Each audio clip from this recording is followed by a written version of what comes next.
À la une de cette édition 20h du 11 décembre 2013, gestion des finances publiques, le personnel du ministère des Finances veut mieux maîtriser les techniques et pratiques professionnelles dans le cadre de l'élaboration et de l'exécution du budget.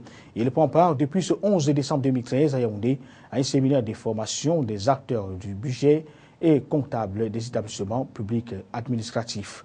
Vous aurez le compte rendu dans ce journal. Comment assurer un inventaire forestier efficace dans le bassin du Congo afin d'y promouvoir une gestion durable des forêts? La question est au centre d'un atelier qui court depuis ce matin dans la capitale économique du Cameroun à Douala et les participants venus des différents pays de l'Afrique centrale vont partager leur expérience en matière de gestion durable des forêts. Et nous irons dans la deuxième partie de ce journal et découvrir comment se déroulent les obsèques de Nelson Mandela, le héros de l'apartheid, a donc droit depuis quelques jours à des hommages qui lui sont rendus par les chefs d'État venus des différents pays du monde entier. Son enterrement est annoncé dimanche à Kono, son village natal, dans la banlieue de Soweto. Voilà pour le sommaire. Merci de rester sur Camus 24. Bonsoir à tous. On l'a donc dit, gestion des finances publiques et le personnel du ministère des Finances qui veut mieux maîtriser les techniques et les pratiques professionnelles dans le cadre de l'élaboration et de l'exécution de budget. Il prend part depuis ce 11 décembre 2013 à un séminaire de formation des acteurs budgétaires et comptables des établissements publics et administratifs, en abrégé EPA, et des organismes de subvention sur la production des états financiers. Les détails avec Alexis Cloudamougou, Donald Anouzoa et Sèche Tetka pour le récit. La gestion de la fortune publique exige une célérité comportementale aux acteurs budgétaires appelés à manier au quotidien les deniers publics. Le délicat exercice se fait généralement dans un établissement public administratif, lequel est une personne morale de droit public dotée de l'autonomie financière et de la personnalité juridique, ayant reçu de l'État un patrimoine d'affectation en vue de réaliser une mission d'intérêt général ou d'assurer une obligation de service public. Cette mission se réalise à travers un budget, acte financier qui prévoit et autorise les recettes et les dépenses annuelles de l'établissement public administratif, de même qu'il en détermine la nature et le montant. C'est donc pour comprendre les enjeux de la bonne gestion des deniers publics qu'il est organisé ce séminaire de formation à l'intention des acteurs budgétaires et comptables des établissements publics administratifs et organismes subventionnés sur la production des états financiers. Le secrétaire général du ministère des Finances, qui présidait la cérémonie d'ouverture, n'a pas manqué de relever l'importance de cette rencontre. C'est un séminaire annuel, un séminaire traditionnel qui nous permet d'amener nos collaborateurs à mieux maîtriser les techniques et les pratiques professionnelles dans le cadre de l'élaboration, de l'exécution des budgets. Donc, on a observé que le travail prend, mais qu'il faut entretenir nos collaborateurs dans un contexte de modernisation de nos finances. Ces assises, articulées autour des travaux en atelier et des échanges, s'achèvent le 13 du mois en cours. Comment assurer un inventaire forestier efficace dans le bassin du Congo afin d'y promouvoir une gestion durable des forêts? La question est au centre d'un atelier qui a ouvert ses portes depuis ce 11 décembre 2013 à Douala, la capitale économique du Cameroun. Les participants venus de plusieurs pays de l'Afrique centrale entendent donc au cours de ces ateliers partager leur expérience en matière de gestion durable des forêts. Albertine Bichaga, Matemangele, compte rendu. La gestion durable des forêts passe nécessairement par la connaissance des essences qui jonchent nos espaces forestiers. Une connaissance qui impose a priori un inventaire forestier. Les inventaires forestiers sont les bases essentielles de connaissance des ressources, parce que vous savez, en matière de gestion des ressources, il faut d'abord connaître ce qu'on a avant de prendre les décisions en ce qui concerne la gestion. C'est à cet effet que la COMIFAC, la Commission des forêts d'Afrique centrale, a opté pour un échange d'expériences entre les différents pays de la sous-région. Il s'agit également, au cours de ces 3 jours de travaux, de présenter l'état d'avancement des résultats à mi-parcours des projets d'inventaire forestier nationaux au Cameroun, au Gabon et en République démocratique du Congo. Nous avons là 3 pays de la sous-région, le Cameroun, la République démocratique du Congo et le Gabon, qui ont bénéficié d'un financement japonais avec les technologies aussi que les Japon ont apportées. Il est question maintenant de faire connaître comment ces inventaires sont en train d'être faits dans ces 3 pays. Il est à noter que dans l'optique de soutenir les efforts déployés en matière de conservation et gestion durable des écosystèmes, la coopération japonaise apporte depuis 2009 des appuis aux pays membres de la COMIFAC. Mais maintenant, vous avez des systèmes, on utilise des photos aériennes, on utilise des systèmes beaucoup plus sophistiqués avec le monde de la technologie informatique. Et à la base de ces photos, donc. À l'issue des travaux le 13 décembre prochain, les participants entendent, entre autres, faire des propositions pour l'élaboration des lignes directrices sous-régionales en matière d'inventaire, de reconnaissance et d'aménagement forestier. Parlons cette fois de la communication avec l'audiovisuel qui s'expose à Douala.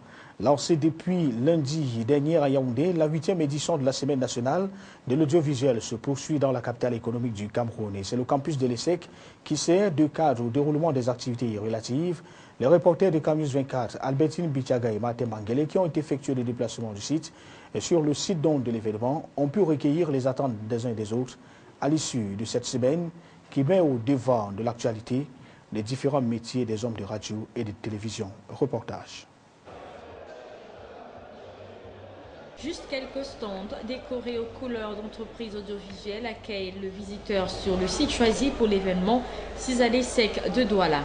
Cependant, la timidité des lieux n'émousse en rien les ambitions des organisateurs, professionnels de l'audiovisuel qui placent en cette semaine des espoirs bien déterminés. Cette année, de renforcer nos capacités par rapport à l'échéance de la numéralisation du secteur de l'audiovisuel, et nous avons des ateliers appropriés. Nous voulons aussi préparer les futurs professionnels de l'audiovisuel qui sont ici à l'université de Douala afin qu'ils puissent savoir dans quel monde ils viennent, afin qu'ils puissent mieux s'armer. Bien que la semaine soit nationale, quelques partenaires étrangers ont également tenu à prendre part aux activités. Question de promouvoir un échange d'expériences. C'est de soutenir justement les médias au Cameroun, puisque nous avons ici 17 partenaires radio, 5 partenaires télé. Donc pour nous, c'est un devoir, c'est très important d'être là avec eux. Nous aurions aimé rencontrer d'autres collègues internationaux, des structures internationales, mais bon. Au-delà des questions typiquement professionnelles, le rendez-vous vise aussi à résorber le problème de la couverture sociale des professionnels de l'audiovisuel, un problème qui reste une épine au pied dans plusieurs structures du domaine. Travailler sans être assuré social, c'est travailler pour travailler, c'est travailler pour des lendemains qui déchantent. C'est pour ça que nous avons fait venir avec nous la Caisse nationale de prévoyance sociale pour nous donner des informations et nous faciliter la tâche par rapport au mécanisme d'immatriculation à la CNPS. Le thème savamment choisi pour cette 8e édition invite les médias que sont la radio et la télévision à être des facteurs de l'émergence de la jeunesse camerounaise. Les expositions vont se poursuivre jusqu'à ce vendredi, jour de la clôture de cette 8e édition. En attendant, ateliers et débats sur le regard de plusieurs experts sont au programme. Enseignement supérieur et du nouveau matériel pour booster la recherche scientifique à l'université de Douala. Cette institution universitaire vient de recevoir de la Fondation Alexander von Humboldt de l'Allemagne un important don d'équipements scientifiques destinés à la faculté des sciences de cette institution universitaire. Ces équipements ont été réceptionnés au cours d'une cérémonie que présidait le recteur de l'université de Douala, le professeur Dieudonné Oyuno, ce 11 décembre 2013. Et c'était en présence de l'ambassadeur de la République fédérale d'Allemagne au Cameroun, le docteur Klaus Ludwig Klaffenstein. On y arrive tout de même. Apollinaire Zoubembon et Benoît Dormo. Explication. Constitué d'un spectrophotomètre, d'un vidéoprojecteur et d'autres appareils relevant du domaine scientifique, ce nouveau matériel arrive à point nommé pour renforcer le plateau technique du laboratoire scientifique de l'université de Douala. Le plateau de recherche ou de laboratoire de la faculté des sciences est en train de s'enrichir. Donc au départ, nous n'avions pas déjà cet équipement de pointe.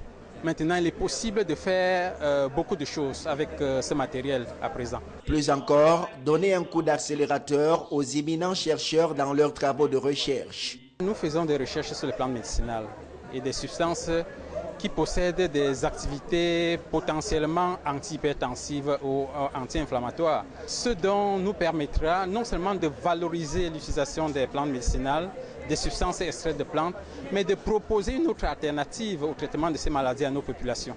En réceptionnant cet important matériel des mains de l'ambassadeur de la République fédérale d'Allemagne au Cameroun, le recteur de l'université de Douala, le professeur Dieudonné Oyono, a recommandé aux principaux bénéficiaires d'en faire bon usage. Pour l'ambassadeur Klaus Ludwig Fechstein, l'octroi de ce matériel à l'université de Douala n'est que le fruit d'une coopération fructueuse entre le Cameroun et l'Allemagne. C'est la fondation Alexander von Humboldt qui a fait le choix sur la base des mérites scientifiques. La fondation Alexander von Humboldt, auteur du don, est une institution qui promeut l'excellence académique et scientifique.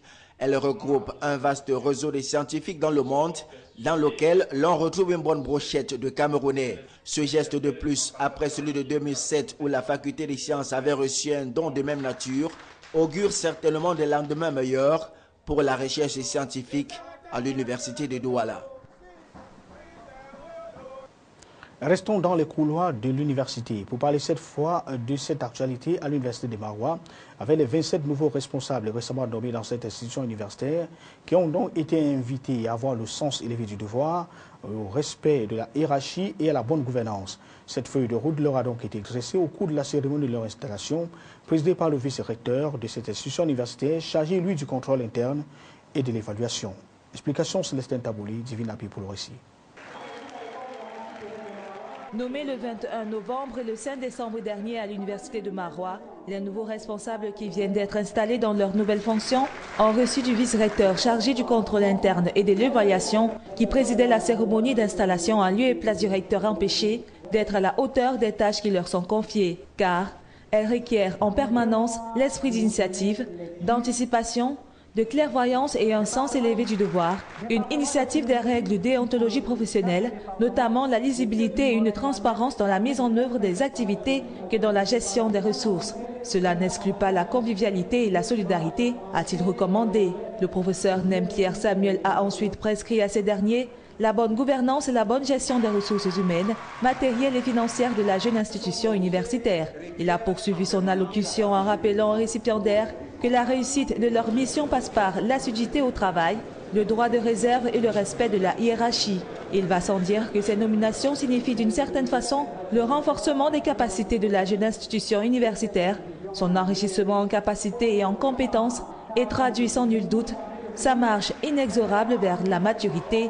Elle devrait à cet effet participer à l'instauration d'une pratique meilleure managériale, efficiente et productrice, fédérant les énergies vers un objectif commun, celui du travail en équipe, clé de voûte de toute entreprise humaine. Pour ces nominations qui interviennent dans l'enseignement supérieur, l'Université de Maroua s'en sort avec 27 nouvelles nominations, dont 6 vice-doyens des 2 facultés nouvellement créées, 13 chefs des départements, 3 chefs de division, 1 chef de département à l'école normale supérieure, 3 chefs de département et 1 directeur adjoint à l'Institut supérieur du Sahel. En santé, la campagne de vaccination contre la méningite vient d'être lancée à Bertois.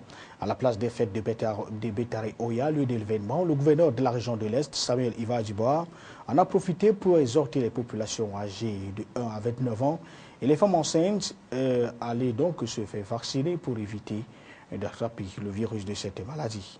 Des précisions avec Ernest Tateba, Rémi Otignan et Divine Appui, une fois de plus pour le récit. La méningite du groupe A est responsable de 85% de grandes épidémies au Cameroun. Cette forme de méningite est la plus courante et la plus meurtrière, avec un nombre annuel de 170 000 décès à travers le monde. C'est au regard de la dangerosité de cette maladie que le gouverneur a tenu, à travers son mot de circonstance, à inviter ces populations de 1 à 29 ans, y compris les femmes enceintes, à recevoir gratuitement ce vaccin.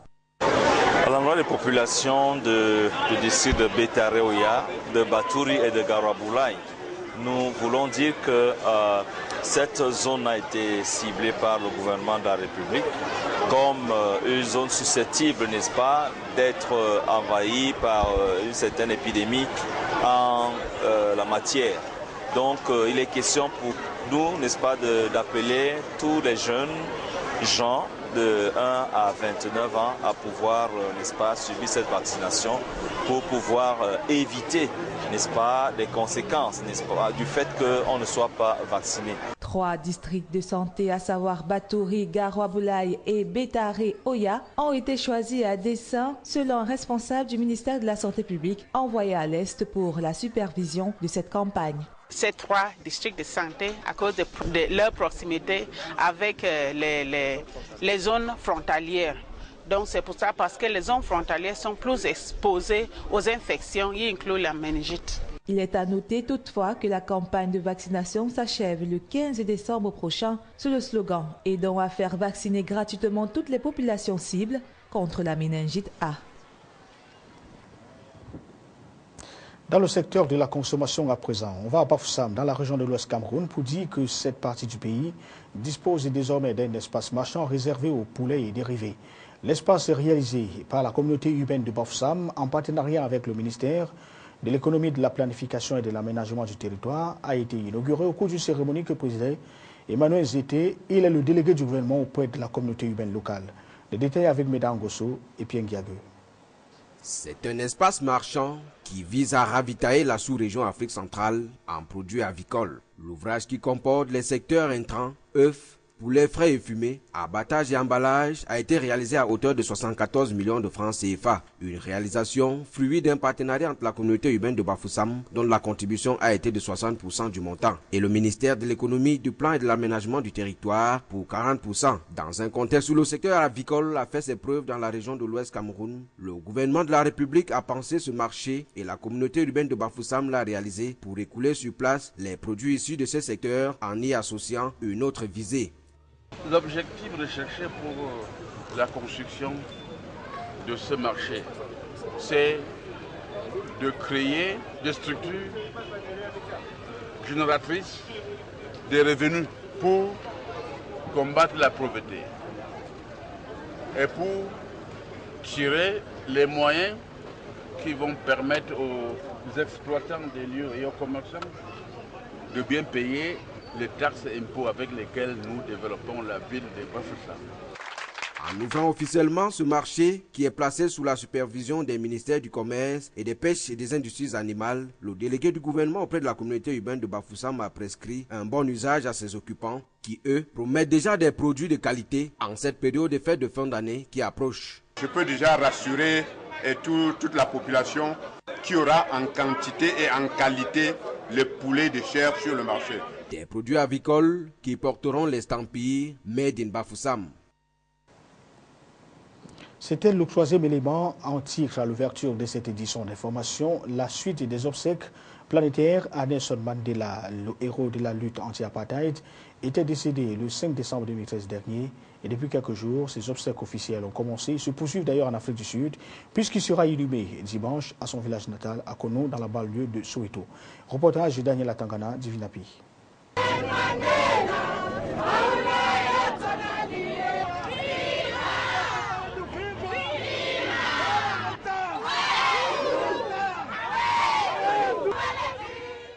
L'acte 2 des obsèques du premier président noir de l'Afrique du Sud démocratique se déroule depuis ce 11 décembre 2013 à Pretoria. Après le grand hommage du 10 décembre au Soccer Stadium de Soweto, marqué par la présence d'une centaine de chefs d'État et de gouvernement, les Sud-Africains s'inclinent devant la dépouille de Madiba, recouvert du drapeau sud-africain dans un décor funéraire digne d'un grand homme d'État. Ils sont ainsi des milliers à former depuis ce matin dans la discipline de longues files d'attente au palais présidentiel de l'Union Building. Fiers de leur idole et de son immense œuvre, ils ont bravé la grande chaleur de ce 11 décembre 2013 pour se livrer à cet exercice dans un dispositif de sécurité rigoureux. Il fallait en effet se faire identifier avant de faire son entrée dans la salle mortuaire. Certains chefs d'État africains ont prolongé leur séjour en Afrique du Sud pour vivre la deuxième partie de ces obsèques. Goodluck Jonathan, Robert Mugabe et Frédéric de Klerk, le dernier président blanc qui a libéré Mandela, étaient de la partie. Tout au long de l'itinéraire emprunté après le cortège, les Sud-Africains ont salué la dépouille de l'ancien président installé dans un corbillard noir, vitré et sous un drapeau du pays. Le convoi était accompagné par une ambulance, une vingtaine de voitures, ainsi que par de nombreux motards. Durant 3 jours, Le corps de Madiba sera ainsi exposé avant de prendre la route de son village natal samedi prochain. Nelson Mandela sera enterré dimanche prochain à Konu, le village de ses ancêtres, à 700 km au sud de Johannesburg.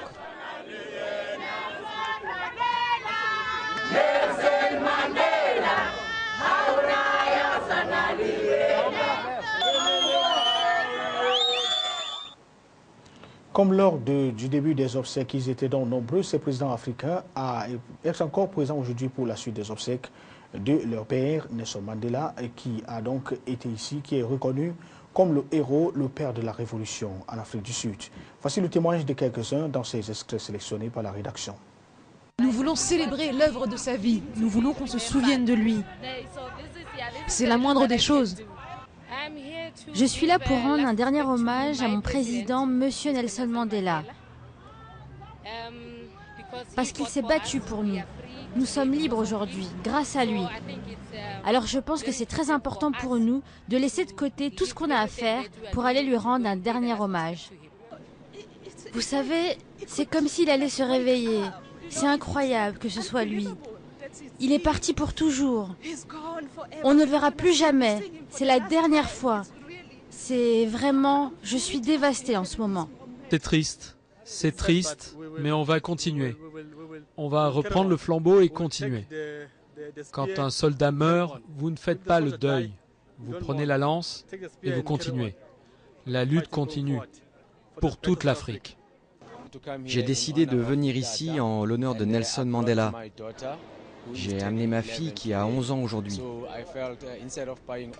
Je me suis dit qu'au lieu de lui acheter un tas de choses, venir ici serait un très bon cadeau pour elle. Je vais aller travailler. Malheureusement, je serai en retard aujourd'hui. Mais tout le monde comprendra, car c'est une occasion unique dans toute une vie.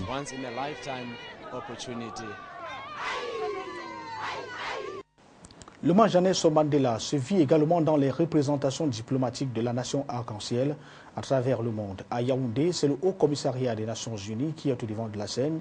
Et il a choisi le Palais des Congrès de Yaoundé pour organiser une séance écuménique et également la cérémonie des adieux à Nelson Madiba Mandela. Donald Anozoa et Serge Tetka nous en disent plus. Assis, la mine serrée, expression d'une profonde méditation, il n'en fallait pas plus pour comprendre la douleur qui parcourt les cœurs depuis l'annonce du décès de l'ancien président sud-africain Nelson Mandela.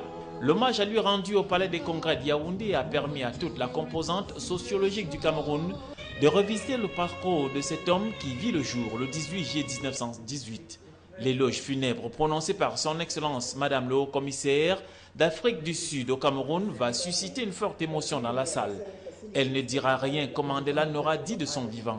De son propos, l'on apprendra que Mandela avait consacré sa vie au combat pour l'émancipation du peuple africain. Aussi luttera-t-il contre la domination des Blancs, mais aussi contre la domination des Noirs.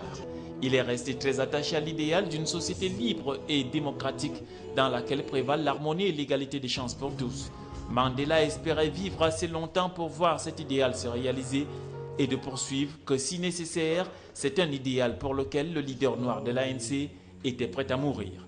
À cet éloge édifiant s'ajoute la pratique de l'Essani, si chère au peuple béti du Cameroun, la symbolique ici étant de magnifier, suivant les préceptes traditionnels, la mémoire d'un patriarche de la trempe de Nelson Mandela. Et puisque c'est Dieu qui donne et qui reprend, le nonce apostolique, dans son homélie inspirée du livre de la sagesse, en son chapitre 3, versets 3 à 9, va reconforter les cœurs meurtris en laissant transparaître une lueur d'espoir à visionner dans les actes et œuvres de l'illustre disparu. Le service funéraire, calqué sur le modèle des obsèques officielles du 15 décembre prochain, en Afrique du Sud, a connu la présence du président du Sénat Marcel Niat Ndifendi, de Kavaye Dibril de l'Assemblée nationale et du Premier ministre Philemon Yang Yundi, entouré pour la circonstance des membres du gouvernement. Tous, au même titre que les chefs de mission diplomatiques accrédités au Cameroun et bien d'autres personnalités, sont venus dire au revoir à Madiba.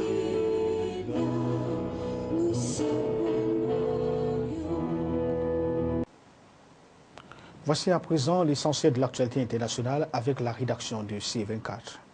L'UE condamne l'usage de la force contre les manifestants en Ukraine. La représentante de la diplomatie européenne, Catherine Ashton, estime que ces interventions policières rendent plus difficile l'ouverture d'un processus de dialogue.